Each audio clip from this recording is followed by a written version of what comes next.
arts teacher and author of the Lucia Chronicles. Today's video is 3 ways that you can support your writer friends.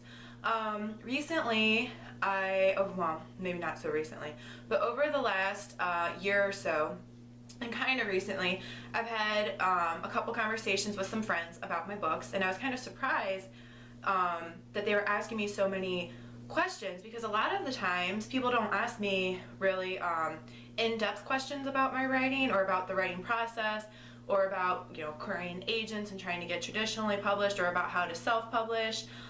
They might ask what new projects I'm working on or when my next book's coming out, but they really don't ask a lot of in-depth questions. And then I read a great blog post by Kristen Lamb, who I adore. I believe it's Warrior Writers. It might be .com. I'll post the actual link in this video or in the comments so that you can check her out. But I really like Kristen. She's very opinionated, and she does a lot to help authors in their social media. And she has a book which I haven't read, but it has high reviews on Amazon called Rise of the Machines, and it's being a writer in kind of a digital age. So anyway, basically I was thinking about it, and she gave some tips about how to support writers, because her purpose of her post was talking in response to an article about how secondhand stores don't help writers, because a lot of people don't understand how writers get paid. And how writers get paid is through sales of books. We get royalties. So if you're buying secondhand, sometimes it's not, all the time, it's not benefiting the author because you're purchasing it from that retailer. So they make a lot of profit, but the writer doesn't make any profit off of that. So I was thinking, and I was, people might not know how to support someone in their life who is a writer or even a creative type for that matter, like a musician or an artist. So I thought of 3 ways that you can support your writer friends. One way you can support your writer friend is obviously buy their book. Whether you buy the Kindle version or whether you buy a paperback version or hardback or however they published it, buy their book. That way you're supporting their dreams. As far as I know, most writers want to eventually be a full-time writer. They want that to be their full-time career.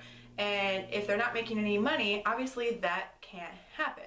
So when you buy their book, you're supporting not only their career, but you're supporting their dreams, and you're supporting the lifestyle or that they eventually want. And I don't mean like lifestyles of the rich and famous. I mean lifestyle as in, being a writer, but being able to pay your bills at the same time and not being broke. So one way you can support your writer friend is to buy their book.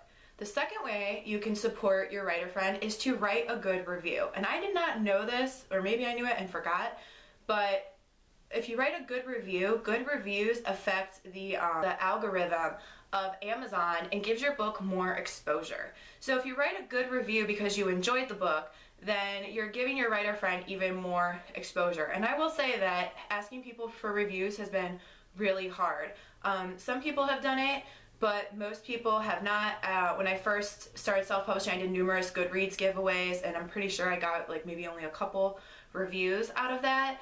Unless they didn't like my book, I guess, and they probably did me a favor.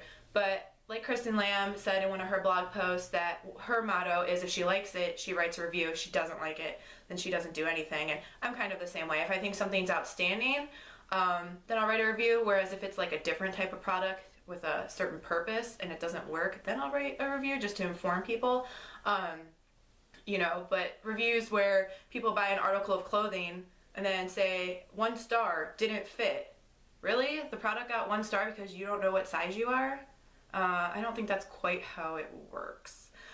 So write a good review and give your friend more exposure. So that's the second way that you can help a writer friend.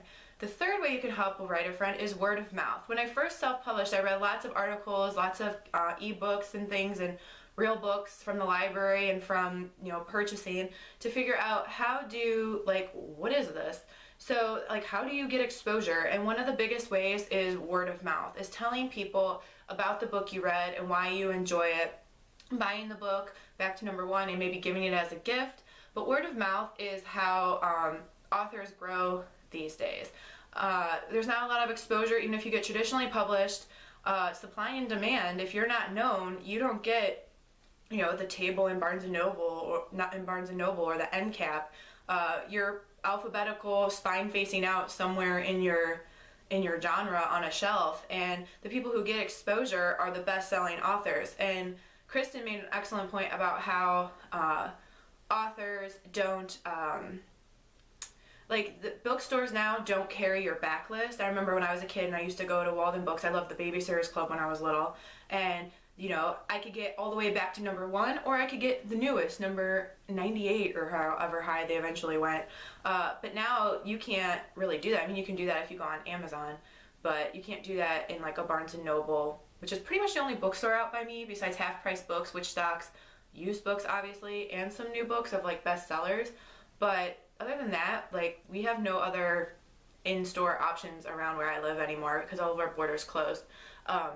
So yeah, kind of limited in that department. But anyway, so the 3 ways that you can help your writer friends is: 1, buy their book, whether it's the Kindle version or a hardback or paperback version. 2, write a good review on Amazon so that they can get more exposure. And then 3, word of mouth. Tell someone that you enjoyed the book and pass it on, encouraging someone to buy the book, because again, you're supporting your author friends' dreams and their ability to pay their mortgage. Because in the end, isn't that what we all want? We want to be able to pay our bills, and we want to be able to fulfill our dreams at the same time. So you really should check out Kristen Land's blog. She has no idea who I am. Most of the people I talk about in these videos, I've tweeted with them, but other than that, I've never met them. They pretty much have no idea who I am, but I just find their information worthwhile, and hopefully you do too. Happy New Year. In the meanwhile, happy reading and happy writing.